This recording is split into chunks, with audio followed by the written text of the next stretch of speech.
سعدیہ سے میری بچپن کی دوستی تھی۔ 8ویں میں تھی کہ ابو نے گاؤں سے شہر میں سکونت اختیار کر لی اور ہم جدا ہو گئے۔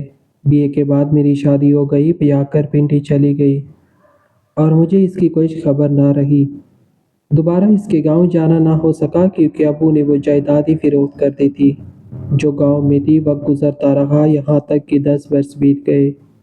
مجھے اب بھی اکثر سعدیہ یاد آتی تھی۔ اس جیسی مخلص اور پیار کرنے والی سہیلیاں کم ہی کسی کو ملتی ہے۔ سعدیہ کی سب سے بڑی خصوصیت یہ تھی کہ وہ سچ بولتی تھی اور جس بات کو سچ جانتی اس پر ڈٹی رہتی۔ صاف گو تھی اور یہی اس کی سب سے بڑی خرابی مانی جاتی تھی۔ جس بات وہ منہ پٹ کہلاتی تھی لیکن وہ ہر اچھی طرح سے ملنے والے پر جلد اعتبار کر لیتی۔ یہ عادت اسے لے ڈوبی۔ ایک دفعہ کا ذکر ہے کہ میں اپنے بیٹے شیراز کو اسکول داخل کرانے گئی۔ وہاں اچانک بچپن کی یہ دوست مل گئی۔ اسٹاف روم سے نکل رہی تھی، مجھے دیکھ کر ٹھٹک گئی، جیسے کہ اسے اپنی آنکھوں پر یقین نہ آ رہا ہو۔ لمحہ بعد دوڑ کر مجھ سے لپیٹ گئی۔ زاہدہ یہ تم ہو؟ وہ یقین نہیں آتا کہ کبھی اس طرح مل جاؤ گی۔ تم کتنی یاد آتی ہو بتا نہیں سکتی۔ میں نے اپنے بیٹے شیراز کا ہاتھ پکڑ کر رکھا تھا۔ داخلے کے لیے آئی ہوں، ہائی اسکول قریب ہے، دونوں بڑے بچے دوسرے اسکول جاتے ہیں۔ یہ کمسو نے سوچا فی الحال نزدیکی داخل کرا دیتی ہوں، پہنچانے اور لے جانے میں آسانی رہے گی۔ وہ مجھے پرنسپل کے کمرے میں لے گئی اور جھٹ پٹ داخلہ کرا دیا۔ دوبارہ ملنے کا وعدہ کیا۔ میں نے اسے اپنے گھر کا ایڈریس سمجھا دیا اور فون نمبر بھی دے دیا۔ 4 روز بعد جب آدھی چھٹی کا دن آیا، سعدیہ میرے گھر آ گئی۔ ہم نے خوب باتیں کی لیکن جب میں نے پوچھا کیا شادی ہو گئی تو ایک ٹھنڈی آب بھر کر خاموش ہو گئی۔ میں نے اصرار کیا بتاؤ تو کیوں نہیں ہوئی شادی اور اس قدر افسردہ کیوں؟ کیا مجھے دوست نہیں سمجھتی ہو؟ بولی زاہدہ مت پوچھو، دل میں وہ روگ لیے جی رہی ہوں کہ بیان کرنے کی تاب نہیں ہے، لیکن تم سے ضرور بتا کر جی کا بوجھ ہلکا کر لوں گی۔ پھر یوں گویا ہوئی تمہارے جانے کے بعد میرے حالات نے عجب موڑ لے لیا۔ پہلے تو ہم اکٹھے اسکول آتے جاتے تھے، تم روز میرے گھر سے اپنی گاڑی میں پک کر لیتی اور واپسی میں ڈراپ کر دیا کرتی تھی۔ تمہارے جاتے ہی یہ مسئلہ اٹھ کھڑا ہوا کہ اب میں اسکول کیسے جاؤں۔ ملازمت کی وجہ سے ابو خود چھوڑنے نہ جا سکتے تھے اور بھائی بھی اپنے کام پر جاتے تھے۔ ابو معمولی تنخواہ دار تھے، وہ میرے لیے سواری کا انتظام بھی نہیں کر سکتے تھے۔ بڑی مشکل آ پڑی۔ ان دنوں ہمارے محلے میں ایک گھرانہ آباد ہوا تھا جن کا بیٹا سوزوکی چلاتا تھا۔ محلے کے اور بچوں کو بھی سواری کی تکلیف تھی کیونکہ ہمارا گھر مضافاتی علاقے میں تھا جہاں کہیں بھی جانے کے لیے آسانی سے سواری دستیاب نہ تھی۔ تبھی محلے والوں نے روز روز کی اس تکلیف کا یہ حل نکالا کہ سوزوکی کی چلانے والے سے بات کی۔ یوں اس کے ساتھ ماہانہ کرائے پر اسکول کے بچوں کے لیے مل جل کر سوزوکی کروا لی گئی۔ جو شخص سوزوکی چلاتا تھا اس کا نام اقبال تھا اور عمر یہی کوئی 30 سال کے قریب تھی، لیکن ابھی تک غیر شادی شدہ تھا۔ محلے اور گرد و نواح کے تقریباً ہمیں بچے اقبال کی سواری میں جانے لگے۔ ان کے ساتھ ہی میں بھی جانے لگی۔ اقبال چونکہ مالدار تھا لہٰذا سبھی کے والدین کو اس پر اعتبار تھا۔ لگتا بھی شریف آدمی تھا، باقی سارے بچوں سے عمر میں ذرا بڑی تھی لہٰذا آگے والی سیٹ پر بیٹھتی تھی۔ چھوٹے بچوں کی بورڈنگ اور شور و غنہ سے بچنے کے لیے جانتی تو ہونا کہ میرا گھر جاتے ہوئے پہلے اور واپسی میں سب سے آخر میں آتا تھا۔ اقبال کافی خوبروج نوجوان تھا، وہ شائستہ اور مہذب تھا، تمام بچوں کے ساتھ بہت پیار سے پیش آتا تھا، تمام رہتے وہ خاموش رہتا اور مجھ سے بالکل بھی مخاطب نہ ہوتا۔ البتہ ابو سے ملتا تو بہت ادب سے پیش آتا، وہ ان کا بےحد احترام کرتا۔ ابو بھی اسے اقبال بیٹا کہہ کر مخاطب کرتے کہ اقبال کے والد سے اچھی خاصی دعا سلام ہو گئی تھی۔ 2 ماہ اس طرح گزارے، بالآخر ایک روز میں نے خاموشی کا روزہ توڑ کر مخاطب کر لیا۔ بات دراصل یہ تھی کہ 1 ماہ کا کرایہ ابو ادا نہ کر سکے کیونکہ امی کی بیماری پر رقم خرچ ہو گئی تھی۔ تبھی والد صاحب نے معذرت کر لی کہ اگلے ماہ دے دوں گا، کوئی بات نہیں، اپنے گھر جیسی بات ہے، فکر نہ کرے، جب رقم ہو تو تب سہولت سے دے دینا۔ اس بار بھی پیسے نہ جڑ پائے۔ تب میں نے اقبال سے کہا ابو کہہ رہے تھے کہ 2-4 دنوں میں ہی انتظام کر دیں گے۔ وہ بولا بالکل فکر کی بات نہیں ہے، میں نے مانگے تو نہیں ہے، کیوں پریشان ہو رہے ہیں؟ ہم نے ایک بار بات کر لی تو بس پھر آڑ باقی نہ رہی۔ اب جب سب بچے اتر جاتے اور میں آخر میں رہ جاتی، اقبال خود مجھ سے مخاطب ہوتا۔ اور میری گھریلو حالات پوچھتا۔ میں نے اس سے سب کچھ نہ چھپایا، سب بتا دی تھی کہ ابو بڑی مشکل سے خرچہ پورا کرتے ہیں، ان کی تنخواہ کم ہے اور بھائی پڑھ رہا ہے، امی بیمار رہتی ہے، ہم لوگ تنگی سے زندگی بسر کر رہے ہیں وغیرہ۔ اس پر وہ کہتا ناراض نہ ہو جائے، ورنہ میں تو یہی چاہتا ہوں آپ سے کرایہ نہ لوں، آخر محلے داری ہے، کچھ حقوق تو ہوتے ہیں اور کچھ ہمارا فرض بھی تو بنتا ہے۔ ایسی باتیں سنتی مگر گھر میں نہ کہتی، کہیں امی ابو یا بھائی بدگمان ہو جائے۔ ضرور وہ سوال کرتے کہ وہ تم سے یہ باتیں کیوں کرتا ہے، بلکہ بات ہی کیوں کرتا ہے۔ وہ تو اسے نہایت شریف اور بھروسے کا آدمی سمجھتے تھے، وہ بھروسے کا آدمی تھا، تمام محلے والے اس پر بھروسہ کر کے اپنے بچے اس کے سپرد کرتے تھے۔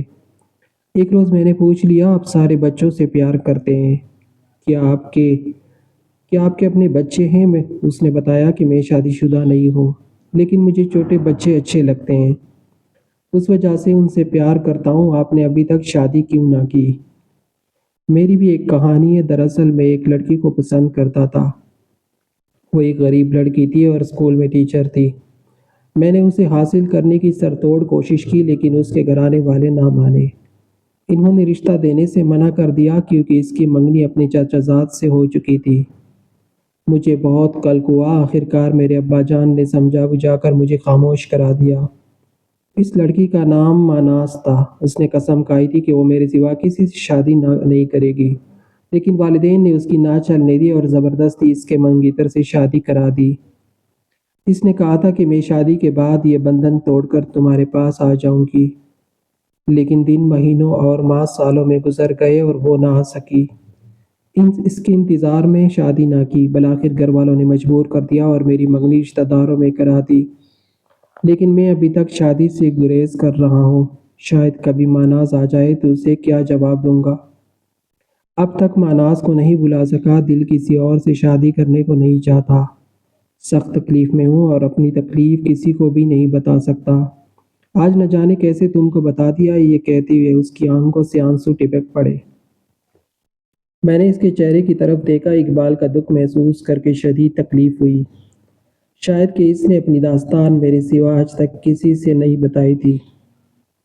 حالانکہ ان دنوں میں 9ویں جماعت میں پڑھتی تھی اور میری عمر بامشکل 14-15 سال ہو گئی، پھر بھی اس نے مجھے اس لائق سمجھا کہ اپنا رازدار بنا لیا، اور میں بھی اس کی غمسار بن گئی۔ مجھے لگا کہ میں بڑی ہو گئی ہوں، اس قابل ہو گئی ہوں کہ کوئی اپنا دکھ میرے ساتھ بانٹ رہا ہے۔ وہ تو اپنوں کا ستایا ہوا تھا اور میں حالات کی ستائی ہوئی تھی۔ ہمارے گھر اچھا کھانے کو تھا اور نہ اچھا پہننے کو، 20 نوالے ہی گنے چنے مل جاتے تھے تو روز و شب گزر رہے تھے۔ اب میں بھی اپنے حالات، اپنے دکھ اس کے ساتھ شیئر کرنے لگی، اسے سہارا چاہیے تھا، مجھے بھی سہارے کی ضرورت تھی۔ ماں بیمار تھی، ابو خرچہ پورا کرنے کی الجھن میں رہتے، بھائی بات نہ کرتے اور بہن کوئی تھی نہیں جس سے دل کی بات کہتی یا سنتی۔ ایسے میں ہر روز اقبال کا مختصر سا ساتھ میرے لیے کسی نعمت سے کم نہیں تھا۔ میری کوئی سہیلی نہ تھی زاہدہ تمہارے سوا، تمہارے جانے کے بعد بھی میری کوئی سہیلی نہ بن پائی، تو میں نے اقبال کو اس سہیلی جیسا مان لیا، کیونکہ وہ پختہ ذہن تھا اور میرے کمسن ذہن کو اس کی سوچیں اپنی گرفت میں کر سکتی تھی۔ وہ یوں اداسی سے اپنی ماناس سے جدائی کا تذکرہ کرتا کہ میرا دل اس کے دکھ کو محسوس کر کے تڑپ جاتا، سوچتی تھی کیسے اس کا دکھ دور کر دوں، کاش میں ہی وہ لڑکی ہوتی، تب اس کے درد کا مداو بن جاتی۔ وہ اتنا ہمدرد تھا کہ ہمارے حالات کے بارے میں کڑکتا اور فکر مند رہتا، کوشش کرتا کہ ہم کو اس کے سوزوکی کا کرایہ نہ دینا پڑے۔ 2-3 ماہ گزر جاتے تو ہرگز تقاضا نہ کرتا، ابو رفتہ رفتہ قسطوں میں کرایہ ادا کرتے رہتے۔ اس وجہ سے وہ میرے والد کی نظروں میں اور زیادہ پسندیدہ ہوتا گیا اور ان کے دل میں گر کرتا گیا۔ والد اسے بیٹھک میں بٹھا لیتے، چائے پلاتے اور ادھر ادھر کی باتیں ہوتی۔ والد صاحب اس کی باتوں سے متاثر ہوتے، اقبال باشعور سلجھا ہوا اور نیک خیالات کا حامل تھا۔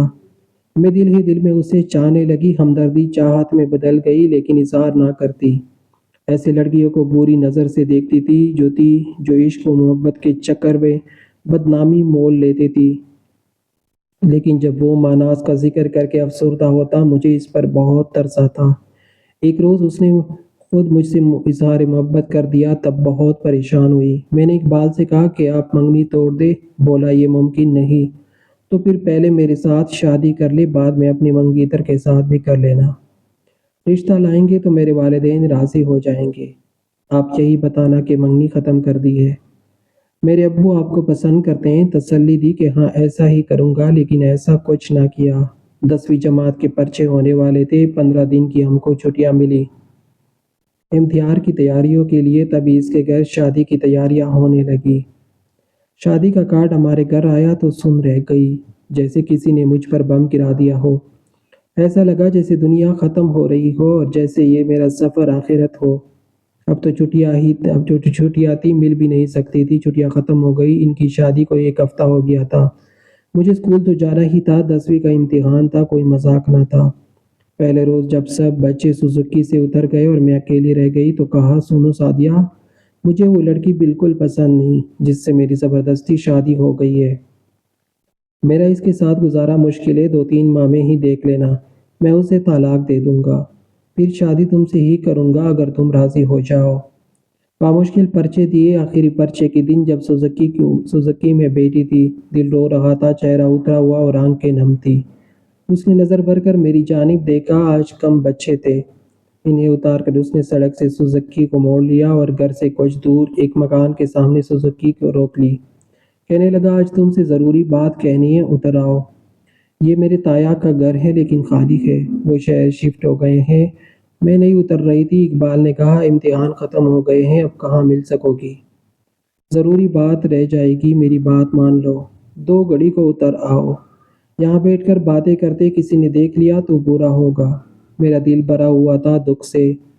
ناچار اتری، اس کی ضروری بات تو سننی تھی۔ مکان کا قفل کھول کر وہ مجھے گھر میں لے گیا۔ باری قدموں سے وہاں آ گئی اور کمرے میں پڑے صوفے پر بیٹھ گئی۔ اس سے پہلے کہ وہ کوئی بات کرتا ضبط نہ ہو سکا اور میں پھوٹ پھوٹ کر رو دی۔ اقبال نے میرا ہاتھ تھام کر اپنے سر پر رکھ دیا اور کہا، قسم کھاتا ہوں کہ اگر تم سے نکاح نہ کیا تو خدا مجھے موت دے دے۔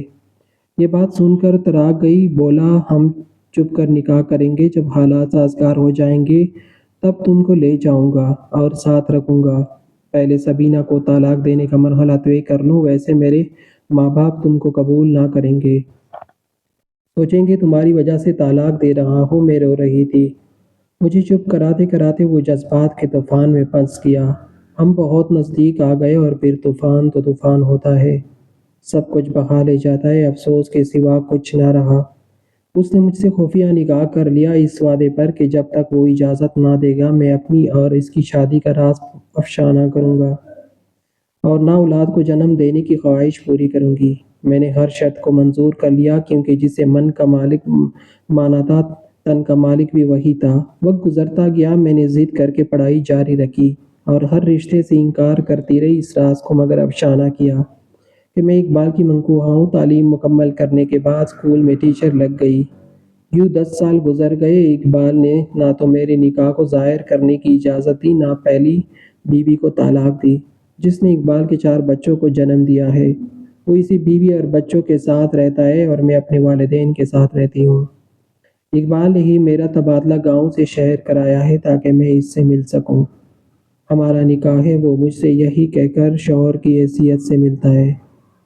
ایک مکان دیا ہوا ہے، اسکول سے چھٹی کے بعد 2-3 گھنٹے وہاں جاتی ہوں اور پھر گھر آ جاتی ہوں۔ ہم صرف دن کو ملتے ہیں۔